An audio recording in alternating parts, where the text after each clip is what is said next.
जय हिंद दोस्तों।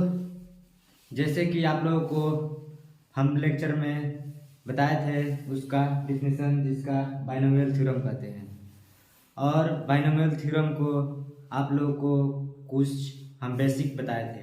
उसी बेसिक के फॉर्मूले को हम कुछ शॉर्ट नियमों से और जानेंगे और उसको याद करेंगे। ठीक है, आज के लिए ये टॉपिक हम बताने जा रहे हैं। आप लोग अच्छे से समझिएगा, हम बता रहे हैं, ध्यान दीजिएगा अच्छे से। जिसको हम लोग यहाँ बाइनोमियल थ्योरम का दूसरा लेक्चर होगा, उसको हम देखते हैं। ये हमारा कह रहा है बाइनोमियल। बाइनोमियल कहता है द्विपद। द्विपद क्या होता है? द्विपद कहता है एक होता है प्लस, एक होता है माइनस। उसी को हम लोग परिभाषा में कहेंगे दो पदों के ऐसे व्यंजक जो पदों के धन मतलब होता है जुड़ना मतलब प्लस, धन यानी प्लस, या ऋण मतलब होता है माइनस, घटाव चिन्ह होता है, चिन्ह द्वारा जुड़े होते हैं, एक दूसरे के जुड़े होते हैं, द्विपद कहलाते हैं, यानी बाइनोमियल कहलाते हैं। बाइनोमियल किसको कहेंगे? जो प्लस और माइनस यानी धन या ऋण दोनों एक साथ जुड़े होते हैं, उसी को बाइनोमियल कहेंगे। ठीक है, आगे हम लोग देखते हैं। आगे का जैसे एग्जाम्पल के तौर पर देख लेते हैं। एग्जाम्पल होता है x plus A, x minus Y, देख रहे हैं, x plus A, x plus Y, x minus Y. देख रहे हैं कि यह माइनस का चिन्ह है, यहाँ प्लस का चिन्ह है, यहाँ भी प्लस का चिन्ह है। जैसे कि दो पद, यह प्लस या माइनस दो आपस में जुड़े होते हैं, उसी को बाइनोमियल कहते हैं। अब हम लोग देखेंगे कि बाइनोमियल थ्योरम किसे कहते हैं। शॉर्ट में बाइनोमियल थ्योरम कहते हैं धन पूर्णांक। धन मतलब होता है जोड़ना, उसी को धन पूर्णांक के, जैसे कि x और y वास्तविक राशि हो, x और y वास्तविक राशि हो। वास्तविक मतलब समझते हैं कि देख लेते हैं आगे, किसी भी धन पूर्णांक के लिए यदि x और y वास्तविक राशि हो तो अब उसको हम लोग फॉर्मूला देखेंगे कि वास्तविक मतलब क्या होता है और वास्तविक का फॉर्मूला क्या होता है। तो देखते हैं x प्लस ए के पावर n, n हो गया, ये वास्तविक संख्या है जिसको नंबर ऑफ सिस्टम नंबर कहते हैं। ये घात हो गया, घात को नंबर कहते हैं इसमें। तो nc0 x के पावर n, nc0 x के power n plus nc1 x के power n minus 1 into a plus nc2 x के power n minus 2 into a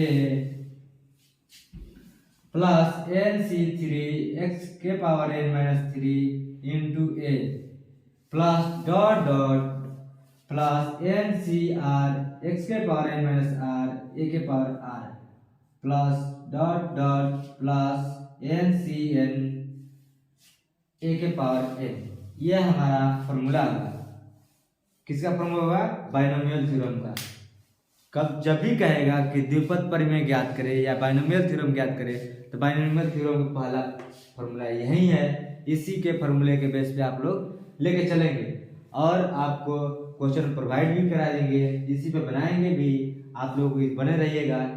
आज का टॉपिक कुछ क्वेश्चन भी होगी। आप लोग जैसे कि आप लोगों का फॉर्मूला पहले रिवाइज करा देते हैं। कल बताए थे, पिछले वाला लेक्चर में, कि उसको बेसिक में चले थे। आज हम लोग उसी फॉर्मूले को शॉर्ट में कर दिए हैं। शॉर्ट के साथ आप लोग अच्छे से समझ पाएंगे, याद रख पाएंगे, जैसे कि आप लोगों को कम समय में अच्छा से समझ में आ जाए। तो देखते हैं, जहां c0, nc1, nc2, nc3 ncn द्विपद गुणांक है, यानी बाइनोमियल कोफिशिएंट है। बाइनोमियल कोफिशिएंट है। ठीक है, अगला हम लोग का क्या कर रहा है उसको जानेंगे, विशेषता है। इसका विशेषता क्या है? विशेषता मतलब होता है गुण, उसका विशेषता गुण, उसका गुण को प्रस्तुत करते हैं कि क्या क्या है इसमें, यानी इंग्लिश में कहते हैं प्रॉपर्टीज। प्रॉपर्टीज क्या है, उसका गुण क्या है, प्रॉपर्टीज उसके पास है क्या, उसी को हम लोग देखेंगे एक्सप्रेशन के माध्यम से। एक्सप्रेशन भी देखेंगे इसका। तो द्विपद परिमेय के विस्तार की विशेषताएं, विस्तार की विशेषताएं, यानी विस्तार हो रहा है उसका भी विशेषताएं बताना है उसी का। तो इंग्लिश में कहते हैं properties of binomial theorem expression. Properties of binomial theorem expression, इसका इंग्लिश में होता है properties of binomial theorem expression. अब इसी को हम लोग स्टेप बाय स्टेप समझते हैं। इसको 3 स्टेप में बांटा गया है, तो आप लोगों को तीनों स्टेप दिखाते हैं और पढ़ के सुनाते भी हैं। आप लोग इसको माइंड में सेटअप कर लीजिएगा। याद करने वाला ज़्यादा कुछ है नहीं, बस आप लोगों का माइंड में समझने की आवश्यकता है। इस फॉर्मूले को आप लोग 2-3 बार ध्यान से रटिएगा, याद करिएगा और समझिएगा। और इसका कुछ प्रॉपर्टीज भी बता देते हैं, उसको क्या क्या थोड़ा थोड़ा देखना है, उसको ध्यान रखना है कि क्या क्या होता है। जिसमें यहाँ बताया है बाइनोमियल थ्योरम, बाइनोमियल थ्योरम के घातांक n के लिए, घातांक मतलब ये होता है घात, घातांक इसी हिंदी में कहते हैं। तो घातांक, घातांक मतलब होता है पावर, पावर इंग्लिश में होता है, हिंदी में घातांक कहेंगे। n के लिए पदों की संख्या, पदों की संख्या एक अधिक, पदों की संख्या से एक अधिक होती है। पहला कंडीशन क्या है कि पदों की संख्या से एक अधिक होगी, यानी घातों की संख्या से एक अधिक होगी। अगर n के स्थान पे हमारा 2 है तो 2 + 1 होगा। अगर हमारा n के स्थान पे 4 है तो 4 + 1 होगा। जैसे समझ में आ रहा है आप लोगों को? तो अब भी आगे बढ़ते हैं, दूसरा कंडीशन देखते हैं। दूसरा कंडीशन कर रहा है x की घाते, x की घाते 1 के क्रम में आरोही, आरोही मतलब है डिसेंडिंग, डिसेंडिंग, डिसेंडिंग इंग्लिश में कहते हैं आरोही, आरोही, आरोही, आरोही को कहते हैं डिसेंडिंग इंग्लिश में, उसको हिंदी में आरोही कहते हैं। आरोही क्रम तथा एक की घात, क्रम तथा एक की घाते एक के क्रम में, एक की क्रम में आरोही असेंडिंग, असेंडिंग मतलब होता है आरोही, आरोही के डिसेंडिंग होता है। आप लोग इंग्लिश में भी याद रखेंगे, जैसे कि आप लोग कभी भविष्य में इंग्लिश में भी क्वेश्चन पूछिएगा तो आप लोग पकड़ पाएंगे कि क्या कह रहा है, डिसेंडिंग या असेंडिंग। डिसेंडिंग मतलब होता है आरोही, असेंडिंग मतलब होता है आरोही। क्रम में क्रम में होती है, परंतु दोनों x तथा a, परंतु दोनों x तथा a का योग n होता है। x तथा a का योग, योग मतलब जुड़ना होता है, जुड़ना होता है तो जुड़ना को कहते हैं योग, योग n होता है। अब हम लोग तीसरा देखते हैं इसका प्रॉपर्टीज।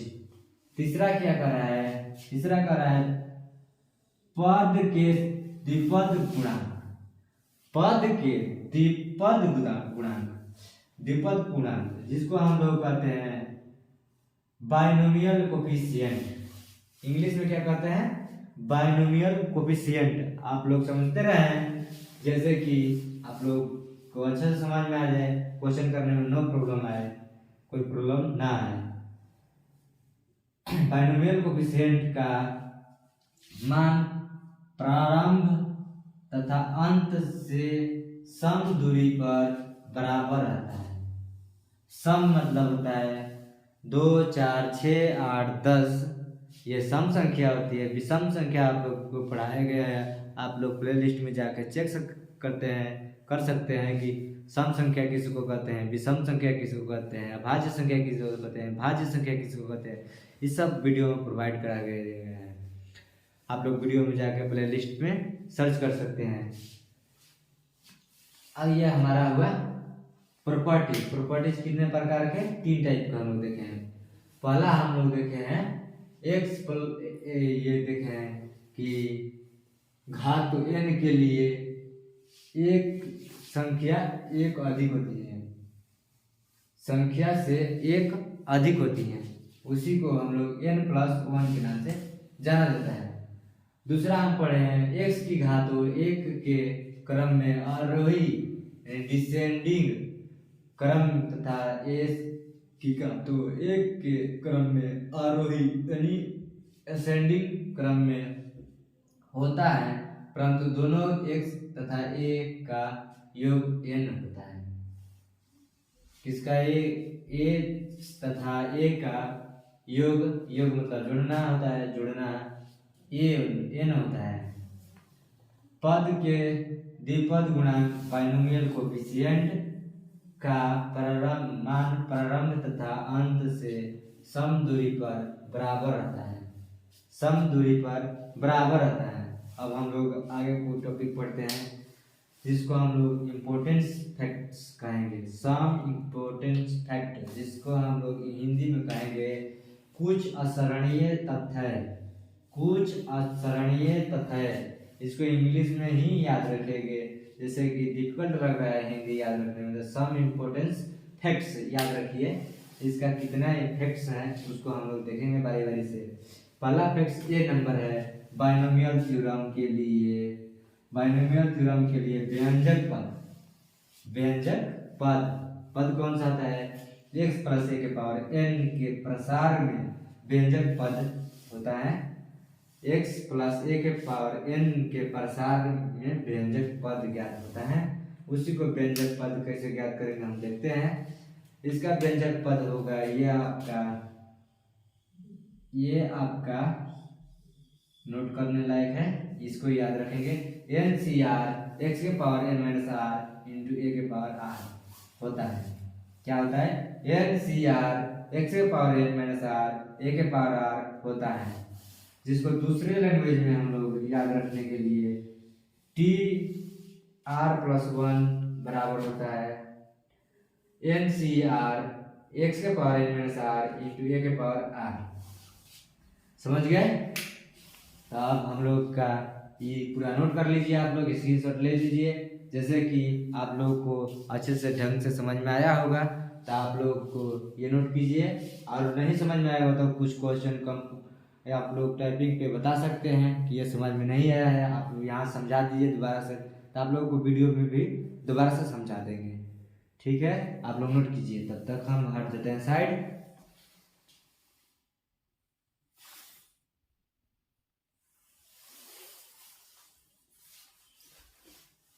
जैसे कि आप लोग सम इम्पोर्टेंस फैक्टर को इम्पोर्टेंस फैक्टर को देख रहे हैं, उसी का दूसरा हम लोग का बी नंबर है, देखते हैं बी नंबर क्या कर रहा है। सम इम्पोर्टेंस फैक्टर को बी नंबर कर रहा है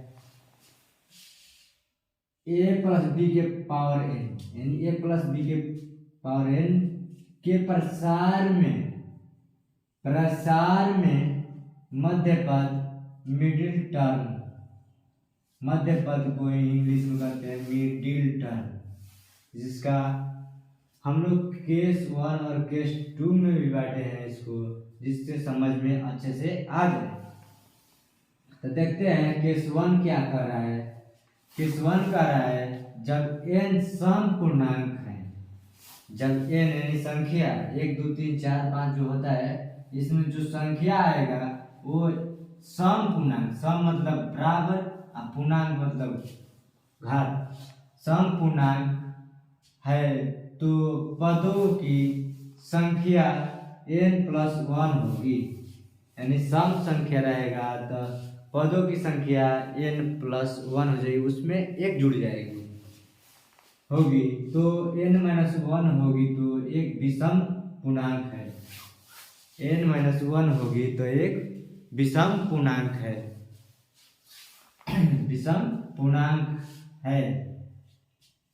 इस स्थिति को एक मध्य पद होगा, इस स्थिति को एक मध्य पद होगा, जिससे चूंकि मिडिल टर्म का क्रमांक n/2+1 वह पद होता है, n/2+1 वह होगा, जिसको और दूसरे लैंग्वेज में हम लोग t n/2+1 बराबर nCn/2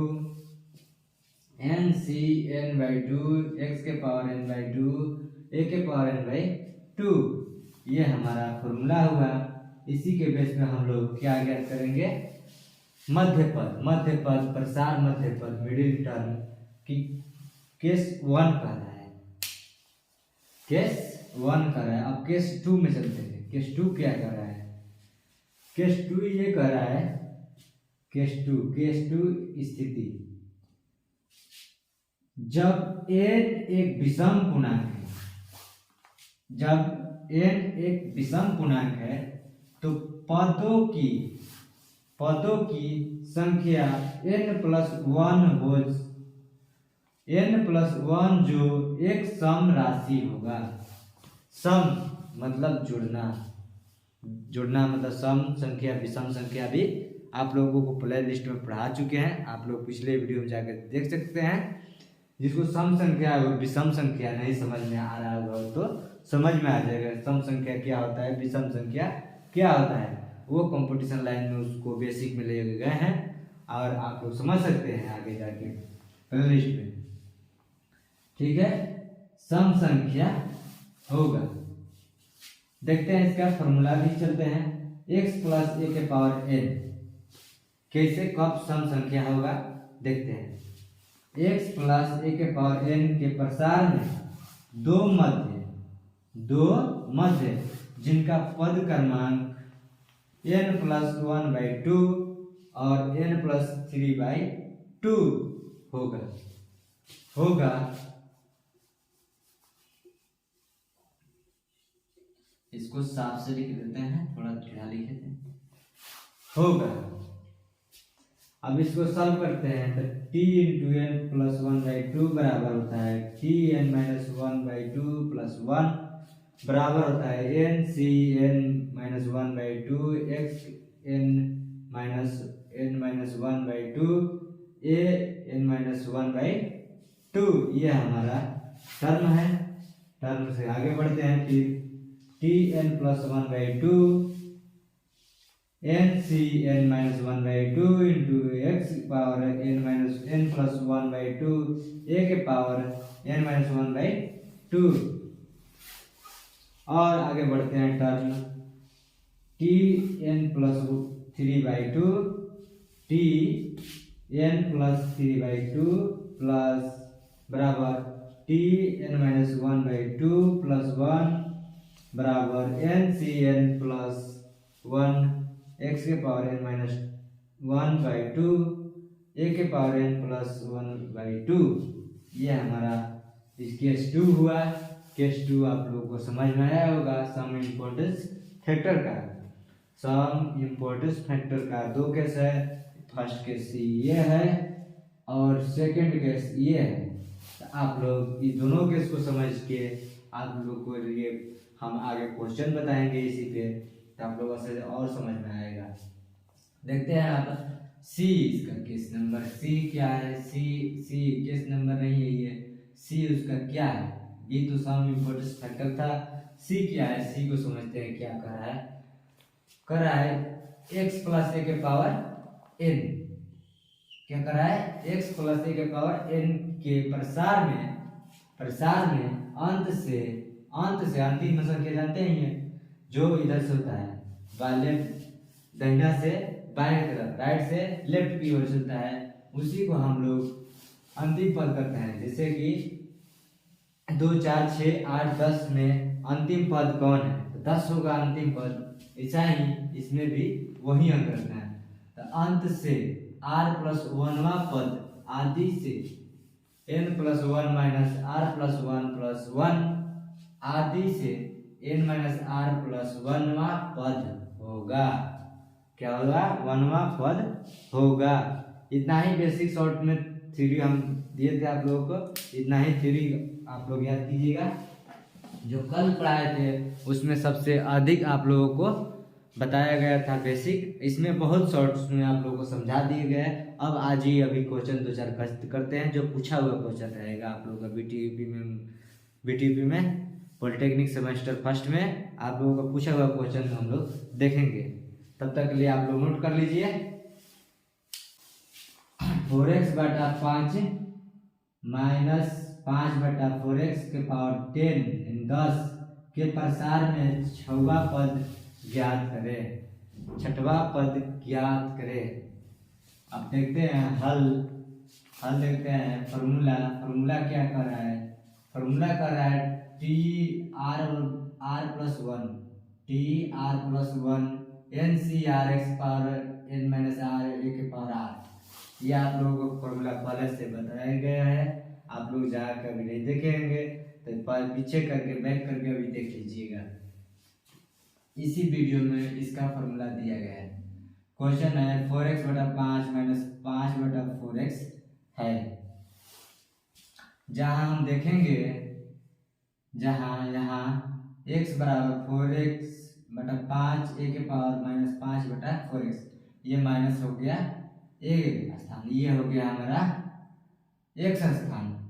तब हमारा इसमें x ये है और a हमारा ये है, हमारे n हो गया ये 10, ये हमारा n है, r हमारा हो जाएगा ये करा छठवां पद का r हो जाएगा 5 प्लस 1 हमारा छठवां पद डी आ जाएगा। इसी प्रकार हम चलते हैं t बराबर t 5 प्लस 1 बराबर 10 c5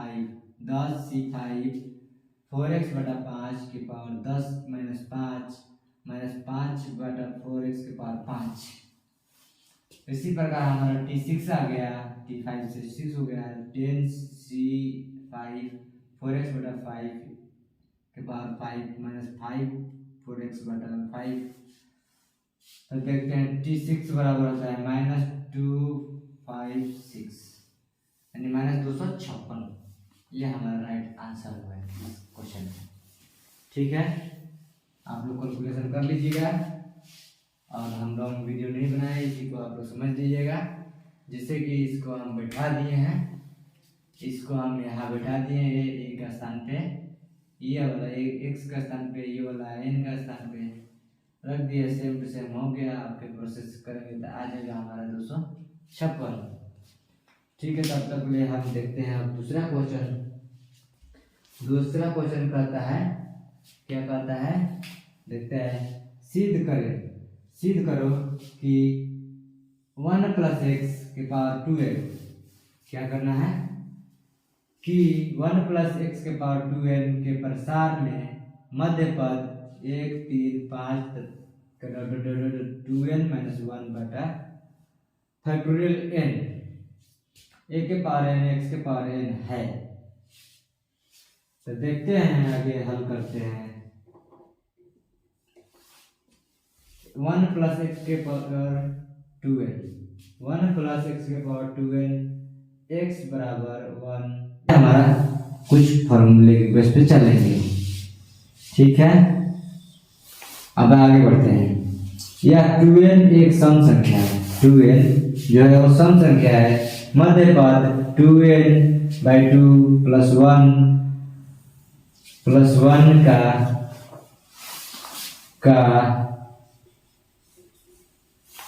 n प्लस 1 पद होगा। इसका भी फॉर्मूला देखते हैं हम लोग। फॉर्मूला है t अपॉन r प्लस 1 या बराबर n c r x के power n minus r a के पावर r से चलते हैं। तो ये फॉर्मूला हम लोग इसी बेस पे चलेंगे। ये हमारा फॉर्मूला यहाँ समझाए तो थे, यहीं से है, इसी को हम लोग फॉर्मूला को इनमें समझाते हैं। t upon r minus 1 upon n c r x के power n minus r t के power t into n plus 1 होगा। आगे बढ़ते हैं 1 2n माइनस 2 1 2 3 4 5 12n माइनस 1 13 आदमी है।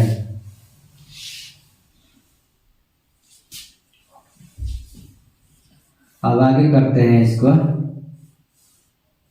आगे प्रोसेस करते हैं। तो 1 2 3 4 2n माइनस 1 इंटू 2x के पावर n के स्क्वायर प्लस बराबर 1 2 3 4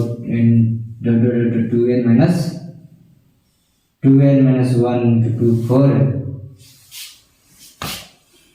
अब इसको देखते हैं 1 2 3 5 7 2n माइनस 1 एक पावर 2 के पावर n 1 2 3 4 5 4 में x के पावर n माइनस x के power n 1 2 3 factorial 3 1 3 5 7 factorial 3 1 2 3 4 n factorial 3 1 3 5 7 2n minus 1 बटा फैक्टोरियल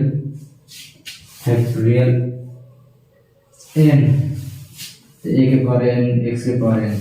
ये हमारा क्वेश्चन हुआ एक, जिसको सिद्ध किया हमारा, ये आंसर है। ठीक है, ये हमारा आंसर मिला है इस क्वेश्चन का। आज के लिए इतना ही काफ़ी रहेगा, जिससे कि हमारा भी थोड़ा तबीयत ठीक नहीं है, इसलिए अच्छे से हम आप लोगों को पढ़ा नहीं पा रहे हैं। ठीक है, थोड़ा हमारा खांसी की तरह हो चुका है, फूल रहा है सांस थोड़ा। आज के लिए इतना ही रहेगा कि आप लोग के लिए। अब आप लोग इतना क्वेश्चन जो बताए हैं, इस क्वेश्चन को आप लोग तो अच्छे से नोट कीजिएगा, जिससे जहाँ नहीं समझ में आएगा तब कमेंट में कह सकते हैं कि यहाँ समझ नहीं आया सर, दोबारा से हमको प्ले करके बताइए कि ये कहाँ से आया। ठीक है, समझाइए हमको दूसरे बार। तब तक के लिए इतना ही। आप लोग अभी नए हैं हमारे YouTube चैनल पे, तो यादव मैथ्स को सब्सक्राइब कर लीजिएगा, बेल आइकन को प्रेस कर दीजिएगा, जिससे सबसे पहले आप लोगों के पास नोटिफिकेशन पहुँचे और आप लोगों को अच्छे से तैयारी करें। जिससे इसमें भी ये जो है फर्स्ट सेमेस्टर का जो मैथ है, बहुत सारे बैग आती है, ये जब आ जाती है तो ये फाइनल ईयर तक ख़त्म नहीं होती है। तो इसको आप लोग अच्छे से सोचिएगा और आप लोग अच्छे से पढ़ाई कीजिए, मन से, दिल से, और ज़्यादा समय नहीं है, जिससे कि हम भी पढ़ पाएँ। हम भी पढ़ते आई हैं, जब तक पढ़ेंगे नहीं तब तक पढ़ाएंगे नहीं, जब तक पढ़ेंगे नहीं तब तक पढ़ाएंगे नहीं, जब तक तोड़ेंगे नहीं तब तक छोड़ेंगे नहीं। ठीक है, जब तक तोड़ेंगे नहीं तब तक छोड़ेंगे नहीं, जब तक पढ़ेंगे नहीं तब तक